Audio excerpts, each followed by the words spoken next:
96,3 RPK FM Jakarta, sahabat RPK, kita lanjut lagi ya. Dan masih harus tertesan di ruang dengar sahabat RPK di pagi hari ini. Kali ini kita mau tahu dengan sebuah, ini kalau boleh dibilang ada unit pelayanan yang menarik untuk kita ketahui bersama nih sahabat RPK di PGC ya.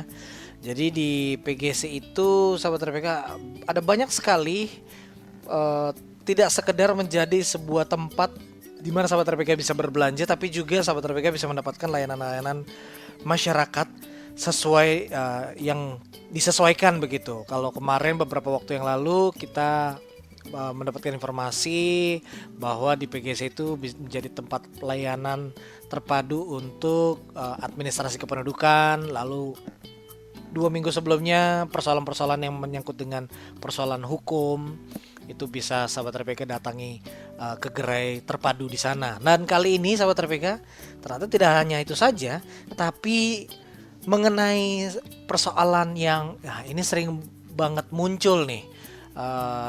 Dan ini tidak hanya di daerah-daerah kecil, kota-kota kecil saja, tapi di ibu kota pun juga sering muncul yang namanya persengketaan tanah. Nah, ternyata sahabat RPK di PGC itu sendiri ini juga terdapat semacam kantor pelayanan terpadunya ya.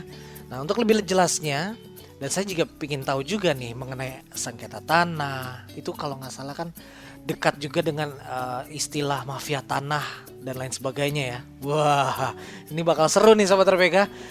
Saya undang sahabat RPK melalui line Zoom yang sudah terhubung. Ini bersama dengan Bung Hamdani Azmi SHMH. Beliau adalah Kepala Seksi Pengendalian dan Penanganan Sengketa Kantor Pertanahan Kota Administrasi Jakarta Timur. Selamat pagi Bung Hamdani. Selamat pagi Mas. Apa kabar? Salam kenal. Baik. Gimana kabarnya Mas? Sama-sama baik, sehat. Bagaimana persoalan tanah nih Mas Hamdani? Wah, ini seru banget kayaknya ya kalau mau bicara soal persoalan sengketa tanah nih, atau persoalan yang ada hubungannya dengan pertanahan begitu. Tapi sebelum jauh pembicaraan Bung Hamdani, mungkin kita perlu tahu dulu nih, kan itu kalau persoalan tanah kalau nggak ada masalah ya nggak ada sengketa ya Bung ya. Benar. Tapi kalau ada masalah biasanya itu akrab banget tuh dengan yang namanya mafia tanah. Ini pertanyaannya adalah, emang masih ada ya mafia tanah ya, Bung Hamdani, di era modern seperti sekarang ini? Baik, terima kasih. Sebelumnya Mas, saya nggak pakai masker ya, karena kan protokol kesehatan. Nggak apa-apa ya. Kita kan jauh ya, karena aku di studio, jadi pakai masker. Ya, jadi silakan. supaya teman-teman sekalian juga paham dulu, sengketa tanah itu juga nggak semuanya mafia tanah. Nggak semua permasalahan pertanahan itu ada yang namanya sengketa tanah. Tapi kalau di pertanyaan dengan era modern ini, sengketa tanah malah sekarang sangat ini ya, familiar sengketa mafia tanah. Kita dengarnya aja serem, mafia tanah gitu. Betul. Karena emang saya sampaikan, mafia tanah ini emang kita kelompok dia ini tidak berdiri sendiri, kelompok yang terstruktur dan terorganisir, melibatkan banyak aktor intelektual atau oknum-oknum yang mempunyai kemampuan di bidangnya masing-masing. Nah, cara kerja mereka secara sistematis, mereka juga kelompok ini tuh membuat skenario yang benar-benar rapi, yang melibatkan banyak-banyak oknum di dalamnya. Nah, kalau mafia, tapi tidak semua tuh sengketa pertanahan itu adalah mafia pertanahan, ada sengketa terkait. Nah, jadi dua hal yang berbeda itu gitu Mas. Oke, jadi tidak semuanya ya, itu tidak semuanya ada kaitannya dengan mafia tanah itu sendiri ya. Tapi kalau bicara tadi ya, kan udah namanya mafia itu kan pasti menyeramkan. Tapi memang apakah sebegitu bahayanya mafia tanah itu sendiri sampai ya kita sendiri merasa ngeri gitu, Bung Hamdani? Ya, kalau kita ditanya mafia tanah ya, kita bicara mafia tanah, itu sangat bahaya. Yang namanya mafia tanah itu sangat bahaya. Karena salah satu modus yang sering digunakan yang sering digunakan dengan kelompok ini. Nah, yang saya sampaikan tadi, mereka itu bekerja sama sama aktor-aktor intelektual atau oknum-oknum yang mempunyai kemampuan di bidangnya masing-masing. Seperti mereka bisa memanipulasi data, surat tanah. Dalam hal ini mereka bekerja sama dengan oknum ya, saya bicara oknum, bisa bekerja sama dengan oknum dari pertanahan, oknum dari kelurahan, dari penegak hukum. Baik sebaiknya mereka itu yang namanya mafia itu memang terorganisir dan terstruktur, cara kerja itu sistematis. Jadi mereka ini kelompok ini membuat manipulasi data yang akan mengambil tanah-tanah objek tanah masyarakat yang penggunaannya tidak dimanfaatkan dengan baik oleh masyarakat. Lahan tidur, lahan yang kosong. Iya. Kan kadang kita kayak Mas atau saya punya aset, punya rumah, tapi kita nggak tinggal di situ, kita tinggal di satu daerah. Nah itu kelihatan, wah ini pemiliknya tidak ada nih. Jadi mereka itu langsung masuk, yang minimal mereka itu menggunakan kekuasaan seperti kekuatan preman. Ini mereka masuk dulu ke dalam objek tersebut, menguasai fisiknya, mereka kuasain. Setelah itu mereka memanipulasi data, mereka membuat surat-surat baru atau mereka membuat putusan pengadilan yang seakan-akan mereka itu pemilik yang sah. Nah, sehingga si pemilik tanah ini ngerasa sulit untuk mengambil kembali atau memanfaatkan tanahnya itu kembali karena dengan pemberitaan, dengan mereka itu semua link atau jejaring mereka itu bekerja, seakan-akan mereka nanti terzolimin. Nah, seakan-akan mereka nih benar nih, kelompok-kelompok ini, masyarakat ini seakan-akan mengklaim tanah tersebut. Nah, karena kalau mereka ini memang terorganisir dan mereka ini punya kemampuan untuk hal-hal seperti itu. Jadi sangat bahaya, harus kita hindarin hal-hal seperti itu. Oke, jadi mereka pun menguasai, boleh dibilang ya, mafia tanah ini menguasai juga unsur-unsur hukumnya itu sendiri, celah-celah hukumnya mereka tahu, selain juga ya perkembangan database secara teknologi juga mereka punya begitu ya, Bung Hamdan ya. Miris ya, yang punya siapa, yang tinggalin siapa, itu kan miris banget ya.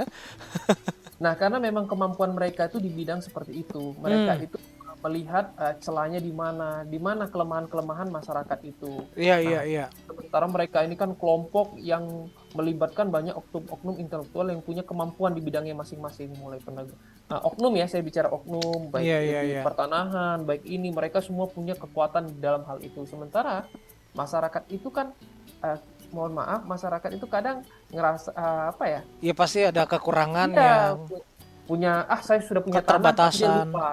Iya, benar. Oke, baik.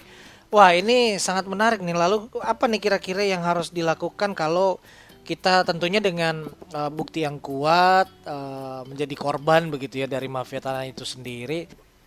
Terima kasih, Mas. Jadi kalau kita, langkah yang pertama harus dilakukan oleh korban mafia tanah itu, yang pertama harus dilakukan mereka adalah mengumpulkan seluruh bukti kepemilikan, surat kepemilikan, sertifikat atau girik, data fisik, yuridis, data yuridis, itu data yuridis berupa surat-surat kepemilikan, data fisik.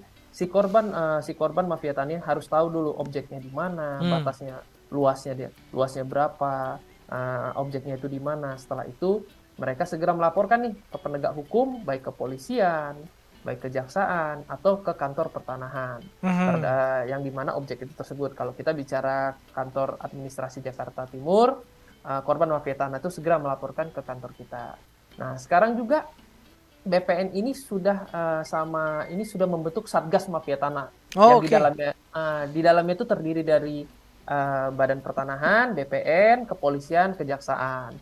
Nah, bisa melaporkan korban itu melaporkan ke Satgas tersebut. Nah, di Barreskrim juga sekarang sudah ada juga Satgas Mafia Tanah. Jadi masyarakat itu sekarang lebih dimudahkan apabila indikasi tanah masyarakat diserobot sama oleh oknum-oknum yang tidak oknum kelompok yang seperti saya sampaikan di awal tadi gitu. Oke, ya, dan sering kali kasus yang muncul nih Bung Hamdani adalah misalnya ketika tadi ya kan disampaikan kumpulkan dulu nih berkas-berkasnya, bukti-buktinya. Tapi kadangkala bisa muncul sertifikat yang sama, beda nama gitu. Itu salah satu contoh ya. Eh, nah, kira-kira apa sih? Apakah itu permasalahan yang sering muncul atau ada permasalahan-permasalahan lain nih yang tentunya membahayakan juga buat pemilik tanah begitu, Bung Hamdani? Nah, kalau yang Mas sampaikan tadi terkait ada sertifikat dua muncul dengan nama yang berbeda, gitu kan. Iya. Nah, jadi itu saya sampaikan. Jadi dulu itu emang kan pertanahan ini sistemnya bukan yang belum kadastral, belum mempunyai aplikasi yang secanggih sekarang. Mhm. Jadi mungkin sertifikat lama dulu belum terpetakan secara digital di kantor Oke. pertanahan. Akan tetapi kuncinya masyarakat itu harus fisiknya itu dikuasain. Hmm. Nah, dikuasain. Kalau seandainya tumpang tindih di peta kita, kita bisa rapikan atau kita bisa memvalidasi ulang, memplotting ulang tanah. Tapi kalau udah fisik dikuasain orang lain, itu kita sedikit kesulitan. Jadi masyarakat juga kesulitan Hmm. memanfaatkannya, BPN sendiri juga sulit karena surat punya si A, objek punya si B. Nah, Hmm. kebanyakan sering terjadi begitu. Yang pemilik tanah tidak punya tanah, tapi hanya memiliki surat. Mm-mm. Nah, kelompok-kelompok ini bisa memanipulasi data sehingga kelompok-kelompok ini ngerasa dia ini pemilik yang benar nih. Iya, iya. Mereka jadi ngerasa terzolimi. Nah, tadi kalau terkait pertanyaan kedua, yang selain permasalahan selain timbul, selain tumpang tindih itu ada juga permasalahan yang terkait batas. Nah, Oh, oke. batas. Jadi masyarakat itu ngerasa saya sudah punya sertifikat nih, gitu Iya, kan, iya. sudah aman, gitu, sudah aman. Nah, padahal di dalam sertifikat itu sudah dijelaskan bahwasannya pemilik sertifikat harus menjaga, merawat, dan memelihara tanda-tanda batas. Dalam hal ini Hmm. harus ada patok batas yang jelas. Nah, Oke. minimal kalau tanah kosong, tanah itu ditembok atau dikasih Oh. pagar. Jadi kelompok-kelompok itu tahu, oh tanah ini sudah ada kepemilikan, sudah ada nih orang yang memiliki tanah tersebut. Nah, jadi masyarakat itu kita harus edukasi ke masyarakat Iya. bahwasannya punya sertifikat itu harus tetap dijaga tanahnya, harus dimanfaatkan. Hmm. Jangan sehingga masyarakat punya sertifikat, ya sudahlah, saya punya sertifikat. Nah, dianalogikan seperti ini, Mas. Kalau kita punya buku nikah, Hmm. ya kan? Kita ngerasa sudah nikah, tapi istri kita nggak dijaga, toh diambil orang, salah siapa? Kan bukan salah Iya, iya, KUA iya, dong, iya, ya iya. kan? Kita sebagai suami harus tetap ngejaga istri kita walaupun kita punya surat nikah. Nah, analoginya seperti itu. Jadi Oke, oke. tanah yang udah punya sertifikat harus tetap kita jaga sehingga orang lain tidak bisa ngambilnya. Jadi seperti itulah. Oke. Nah, ap- apakah dengan patok batas itu sudah cukup menjamin Bung Hamdani apa namanya bahwa tanah kita yang secara resmi itu terjaga? Maksudnya gini, apakah kalau ketika kita memiliki sepetak tanah itu benar-benar ya dimanfaatkan gitu? Padahal kan itu tanah-tanah saya. Mau saya biarin kosong juga ya ibarat katanya begitu ya, terserah saya lah gitu. Atau gimana sih yang harusnya Bung Hamdani? Nah, yang tadi seperti saya bilang, walaupun kita punya tanah, barang-barang atau analogi gini, kita punya barang ini, kita punya mobil. Kalau kita nggak ngerawat, kita tinggal saja mobil itu, pasti orang ngerasa, oh ini tidak punya pemiliknya nih. Wah, ada aja itu orang-orang jahil, orang-orang nakal yang ngambil spionnya, bisa ngambil bannya, sama seperti tanah itu. Hmm. Kita ngerasa milik, oh ini sudah punya tanah kita, Iya, iya. kita punya sertifikat, tapi kita tinggalin saja, apalagi tanah kosong. Hmm. Nah, awalnya orang coba-coba, masuklah ke tanah itu, buat warung-warung kecil lah, nanti kalau orangnya datang, kita pergi. Ternyata setahun aman, 2 tahun aman, 3 tahun aman, dah. Mereka merasa Jadi memiliki miliknya. tanah tersebut. Hmm. Iya, awalnya bangunan semi permanen, hanya kayu-kayu, lama-lama, oh orangnya nggak bereaksi, Oke. jadi bangunan permanen, dan akhirnya karena sudah lama kita tinggalin, kita juga lupa nih pada saat kita balik ke objek kita, tanah kita, si yang menguasai ini kelompok-kelompoknya nanya ke pemilik tanah bapak itu di mana atau tanah ibu di mana. Si pemilik tanah juga bingung Ah, karena kan iya, iya, iya. aduh di mana ya Jadi batasnya ya. Itu. Daripada menjadi persoalan ya, lebih baik ya kalau ada sepetak tanah dibudidayakan, jangan dibiarkan begitu Tempatkan, saja bener, ya. Oke. bener, bener. Tampaknya kita ada penelpon dari sahabat RPK, kita sapa terlebih dahulu. Halo, selamat pagi. Selamat pagi. Iya, selamat pagi, dengan siapa di mana? Saya Tisa dari Gorontalo. Boleh dikecilkan sedikit mungkin radio monitor di sana, Ibu? Oh, maaf. Terlalu karena bergaung jadi. Karena 1 menit lagi boleh singkat ya, Bu? Ya, baik. Cuma menanyakan ini. Sertifikat yang saya punya ini kan atas nama almarhum ayah saya. Oke. Kami ahli waris rencana mau menjualnya. Nah, tapi ayah saya itu masih sertifikatnya, status legalitasnya itu hak pakai, Pak. Dan itu sudah mati. Itu ada yang seperti kabar baru mengatakan bahwa itu kalau sudah mati nggak diperpanjang, itu nanti pemerintah mau ngambil alih. Seperti itu gitu, seperti kayak seperti kabar yang kayak menakutkan gitu loh. Makanya saya tadi rencana itu mau ya ke di Jakarta Timur. Tadi saya mau rencana ke gubernur, maksudnya kan sekarang sudah membuka layanan pertasan masyarakat. Barusan ini saya langsung dengar gitu loh di radio ini kok, waduh ini kok sepertinya sangat berhubungan erat sekali. Nah itu apakah ada solusi atau gimana ya maksudnya? Sebenarnya saya jelaskan ya, Mas ya. Iya, silakan. Bu Siska jangan panik, tidak apa-apa, itu sebenarnya bukan suatu permasalahan. Yang pertama, lihat dulu nih, ini hak pakai perorangankah? Tanahnya itu di atas tanah asetkah atau di atas tanah perorangan, tanah negara. Nah, jadi untuk Bu Siska, tanah negara itu seperti yang disampaikan Undang-Undang Pokok Agraria Nomor 5 Tahun 60. Tanah negara itu bukan tanah yang apabila haknya berakhir diambil oleh negara. Tetapi di dalam undang-undang itu menyatakan tanah-tanah negara itu tanah-tanah yang belum dilekatin hak-hak atas tanah di atas objek tersebut, di atas tanah tersebut, seperti hak milik, hak guna bangunan, hak guna usaha, hak pakai. Nah, tadi case yang disampaikan Bu Siska tadi sebenarnya ibu itu sudah memiliki sertifikat, tapi haknya sudah berakhir. Nah, solusinya sebenarnya tidak sulit. Bu Siska segera datang ke kantor pertanahan untuk membuat pembaruan hak. Nah, nanti kantor pertanahan akan melakukan cross check data fisik yuridis, sehingga apabila nanti objek tanah tersebut itu merupakan rumah tempat tinggal, Bu Siska akan dipembaruin haknya, ditingkatkan menjadi hak milik. Nah, jadi bukan serta-merta haknya berakhir langsung diambil negara. Negara juga tidak sekejam itu. Negara menjamin kepastian hukum kepada masyarakat. Oke.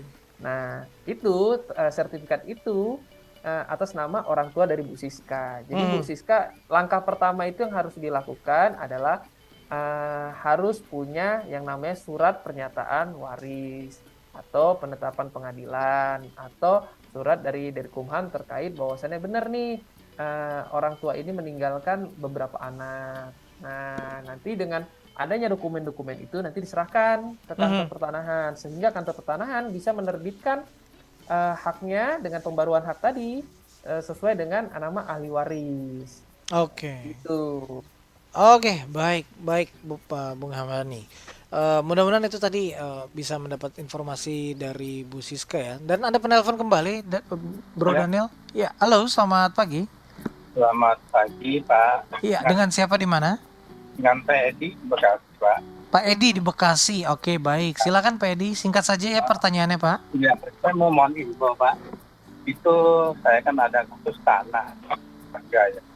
Kalau untuk di Kabupaten Bekasi, kita lapor ke Satgas tadi, apa ada tim Satgas juga di Kabupaten? Ke BPN atau kemana, Pak, ya lapor ke Satgas tadi? Oh, Bapak di Bekasi ya? Iya, Kabupaten masuk wilayah tanahnya. Oke.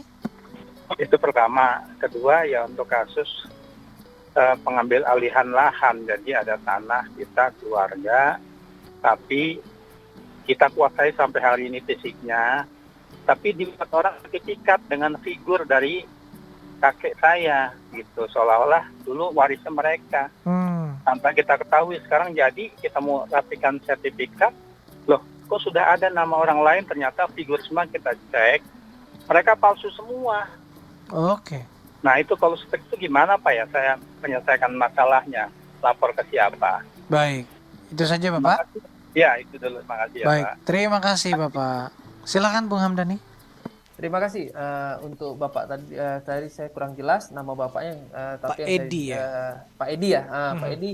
Yang pertama pertanyaan Pak Edi, ke kantor pertanahan mana objek tanahnya di Bekasi Kabupaten. Nah, kalau Kabupaten Bekasi cari kantor pertanahan yang berada di Kabupaten Bekasi.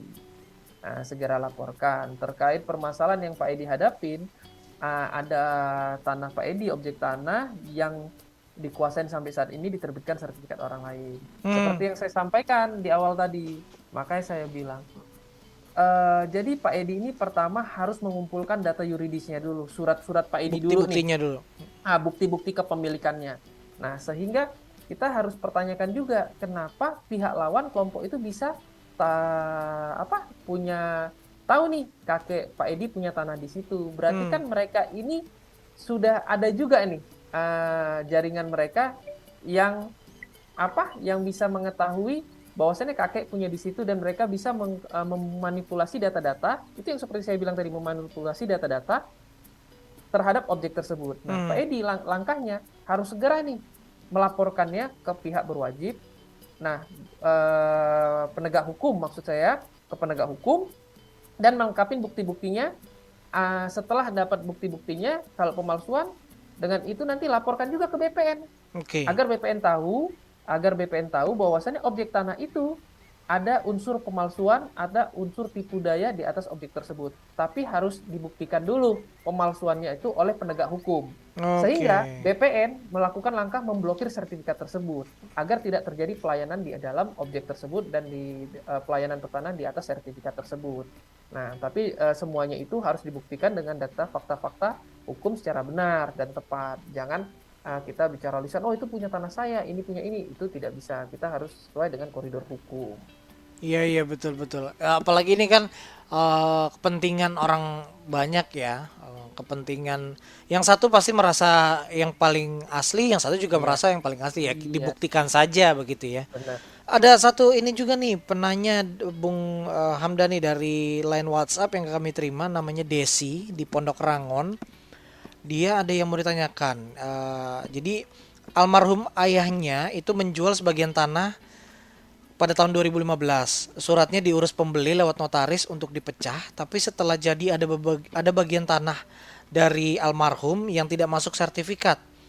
Dan almarhum kala itu meminta untuk diukur ulang, tapi sampai meninggal dunia di tahun 2020 sertifikatnya belum ada katanya. Ditelusuri ke BPN, katanya sudah diambil tahun 2017, tapi tidak ada tanda terimanya. Ditanya ke notaris juga tanya langsung ke BPN. Nah, apa saran yang bisa dilakukan nih? Apa bisa buat sertifikat baru dengan keterangan sertifikat hilang? Begitu, Bung Hamdani. Nah, langkah pertama itu kan berarti almarhum itu menggunakan jasa notaris. Ya, jasa notaris. Tidak mungkin BPN mengeluarkan sertifikat tanpa ada kuasa atau tanpa ada bukti-bukti lainnya. Nah, coba telusurin dulu apakah notaris itu kan kalau pengurusan dengan notaris kan ada tanda terima, ada ini. Nah, kalau di BPN sertifikat pengganti itu hanya ada 2 unsur. Sertifikat hilang sama sertifikat rusak. Ya. Jadi kalau sisa tanah itu 2 hal yang berbeda. Sisa tanah itu dulunya itu seperti apa? Karena yang membuat set plan atau yang membuat pemecahan itu BPN itu atas dasar permintaan si pemegang sertifikat, si pemegang hak yang meminta. Jadi BPN bukan gujuk-gujuk masyarakat datang, Pak, kita BPN masyarakat mau pecah sertifikat, kita yang melakukan pemecahan. Kita melakukan pemecahan itu atas permintaan dari si pemegang hak atau dari si pemohon. Oke, berarti yang tadi ya ditelusuri dulu ya. Mungkin ya, ditelusuri. Permasalahannya tidak ya di tempat yang lain begitu ya. Iya. Oke. Tapi yang jelas itu banyak kejadian orang tuanya dulu mempercayain ke satu orang. Iya, faktor kepercayaan. Nah, seorang tua meninggal, kita nggak tahu nih dulu siapa ya? Iya, Dulu iya, ini iya. ya? Nah, gitu. Ada yang ada cerita yang Terlewatkan. terlewatkan, betul. Lanjut lagi kita obrolan kita di pagi hari ini yang sangat seru dan menarik ini ya. Bersama dengan Bung Hamdani Azmi, Kepala Seksi Pengendalian dan Penanganan Sengketa Kantor Pertanahan Kota Administrasi Jakarta Timur. Ini berkat dan obrolan ini berkat kerjasama Radio Pelita Kasih bersama dengan PGC Pusat Grosir Cilitan. Di mana sahabat RPK di PGC ini sendiri terkait dengan persoalan tanah yang mungkin sahabat RPK sedang hadapi, tersedia gerai BPN ya di PGC terpadu nih. Nah, boleh Bung Hamdani ceritakan ke kita semua nih, ini satu-satunya atau bagaimana, apa sih yang bisa diterima begitu, bentuk pelayanan apa yang bisa diterima oleh warga masyarakat yang datang ke PGC, tentunya kaitannya dengan persoalan pertanahan ini nih Bung Hamdani. Baik, terima kasih Mas. Nah, kalau ditanya tadi satu-satunya, sedikit sombong nih Jakarta Timur. Mungkin kantor pertanahan satu-satunya di mall. Di mall ya, oke. Di mall ya, ada di Jakarta Timur nih. Kenapa kita buat kantor tuh di PGC? Karena mengingat Jakarta Timur ini kan luas wilayah terbesar di DKI. Iya, betul. Nah, terpadat pula ya. Terpadat pula. Iya kan? Nah, iya. Sekarang masyarakat tuh lebih dimudahkan ini. Lebih dimudahkan untuk buat pengaduan atau informasi atau terkait pelayanan pertanahan lainnya. Yeah. Jadi PGC itu, kantor kita dibuat itu sebenarnya sama sih pelayanannya sama kantor kita yang terpusat di belakang kantor wali kota. Okay. Agar di situ kita buat supaya agar masyarakat tuh lebih mudah, yang tinggal di bagian sana tidak perlu jauh-jauh datang ke kantor kita yang di sini. Mereka bisa melakukan di sana terkait informasi pelayanan tukang. Jadi yang ada di PGC sama yang kita di kantor pusatnya itu sama. Tidak ada perbedaan. Pelayanannya sama ya berarti ya. Cuman di sana masyarakat lebih dimudahkan. Mana tahu masyarakat sambil main-main ke mall cari itu, bisa sekalian main-main ke kantor kita juga. Di sana juga banyak menu-menunya ya, aplikasi-aplikasi seperti sekarang BPN juga untuk masyarakat itu dimudahkan terkait kita itu ada namanya PLARI ya, pelayanan mandiri. Jadi masyarakat itu tidak perlu lagi buat permohonan itu pakai tulis-tulis, pakai pulpen atau sebagainya. Mereka tinggal pakai QR aja, pakai barcode, mereka bisa print langsung. Mereka tinggal ngisi di handphone, mau di mana, sambil di jalan, dan bisa datang ke kantor kita tinggal print. Jadi masyarakat tidak perlu meminta formulir ke kita. Simple ya?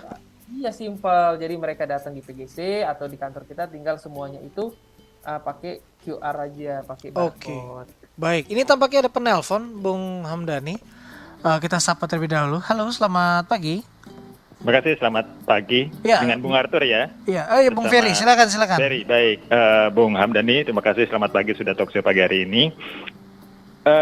Ada dua pertanyaan, saya percepat saja. Yang pertama, betul seperti yang ditanyakan Bung Arthur tadi, Bung Hamdani, tambahannya hanya begini. Mana yang membedakan yang bisa dilayani di gerai-gerai gini, termasuk tadi ada di PGC maupun ada di barangkali di Mall Jakarta Selatan yang lain gitu kalau nggak salah ada ya. Nah itu maksud saya gini, apakah selama itu pelayanannya yang bisa diklaim masyarakat yang tidak timbul sengketa para pihak atau tidak ada masalah hukum perdatanya? Itu bisa begini, atau bahkan yang seperti itu juga boleh bisa di mall. Maksudnya batasan mana yang harus ke kantor dinasnya masing-masing sesuai objek pajaknya, atau semua bisa, atau hanya kalau yang lempeng-lempeng aja yang nggak ada masalah. Itu yang pertama ya, Bung Hamdani, mohon tambahannya sedikit.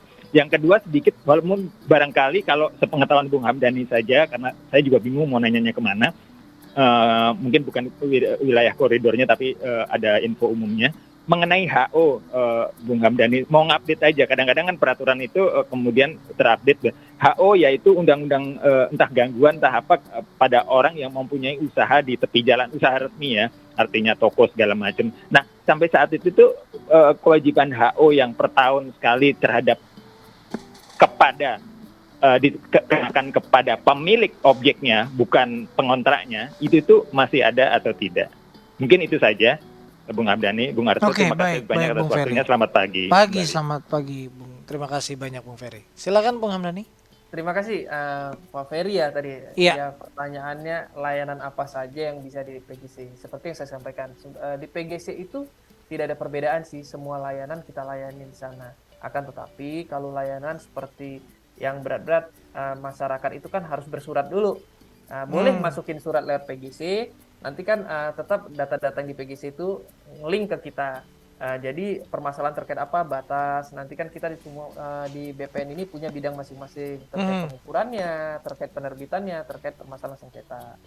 Nah, masyarakat akan tetapi lebih dimudahkan nih memberi laporan melalui dari WA, Instagram, Facebook, ada juga Twitter. Sampaikan masyarakat. Nah, nanti admin-admin kita akan menjawab permasalahan-permasalahan yang dihadapi masyarakat. Nah, contoh seperti kalau permasalahannya, kalau masalah ringan bisa langsung ditanganin oleh admin-admin kita.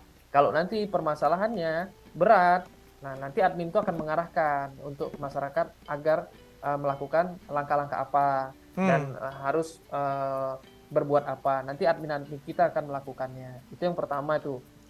Kalau yang kedua, terkait usaha sebenarnya kalau usaha itu dua hal yang berbeda. Kalau terkait usaha yang pertanyaan itu tidak ranahnya sebenarnya ke BPN, tapi apabila sertifikat-sertifikat yang sudah pemilik haknya yang disewakan itu dua hal yang berbeda. Si penyewa bukan pemilik sertifikat. Nah, akan tetapi pemilik sertifikat secara keperdatannya tetap melekat, itu milik dia. Nah, karena kalau usaha itu tiap orang itu mempunyai usaha kan harus ada yang namanya MOU atau kerjasama. Kerjasama usaha bukan berarti hak keperdataan si pemegang hak itu hilang gitu. Hanya saja dia memberi kewenangan atau memberi kerjasama kepada si penyewa itu. Mungkin begitu. Oke, baik. Waktunya tidak terasa hampir 1 jam nih, Bung Hamdani. Mungkin saya juga ingin tahu juga di gerai BPN terpadu yang ada di PGC ini, Bung Hamdani, ini apakah hanya untuk warga masyarakat Jakarta Timur saja atau mungkin ada, ya kan namanya mall ya, nggak tahu dari mana gitu, bisa jadi dari Priuk, dari ya seperti tadi ada Bung siapa tadi yang dari Bekasi mungkin, ya gimana? Apakah bisa juga diterima, dilayani juga, Bung Hamdani? Jadi kita masing-masing punya koridor masing-masing. Jadi PGC ini untuk permasalahan-permasalahan yang ada di Jakarta Timur. Oh, baik. Nah, untuk permasalahan di Jakarta Timur, jadi masing-masing kantor pertanahan itu punya wilayah dan kewenangannya masing-masing. Nah, tapi tidak disalahkan juga bagi masyarakat luar jalan ke PGC pengen tahu, karena mungkin langkah-langkahnya yang kita bisa, tapi penanganannya tidak bisa di kita. Mungkin contoh masyarakat datang ke PGC menanyakan bagaimana cara buat peralihan hak atau balik nama sertifikat. Kita memberi satu langkah-langkah, tim-tim kita yang ada di sana, staf-staf kita, pegawai kita memberi masukan, tapi nanti penanganannya, contoh kayak Pak Edi tadi, ini langkahnya, tapi di kantor Bekasi kita hanya memberi konsultasi ya, konsultasinya. Oke. Dan tidak dipungut biaya, dipastikan semua gratis. Wow, oke, baik. Ini jam bukanya, jam pelayanannya? Pelayanannya seperti sama semua. Kita buka mulai jam 8 sampai dengan jam 3 sore. Senin sampai Jumat ya? Senin sampai Minggu. Kalau Sabtu Minggu. Senin sampai Minggu. Iya, Sabtu Minggu itu dari jam 8 sampai jam 12 Sabtu Minggu. Oh, wow, luar biasa ya. Jadi waktunya ya fleksibel lah ya. Iya. Yang penting yang harus diingat adalah waktunya datang lebih pagi, itu jauh lebih baik begitu ya. Lebih baik. Bung yang Hamdani. Jelas kalau ke mall masyarakat mungkin lebih nyaman sambil lihat-lihat, bisa Iya. datang ke mall. Betul. Oke, baik.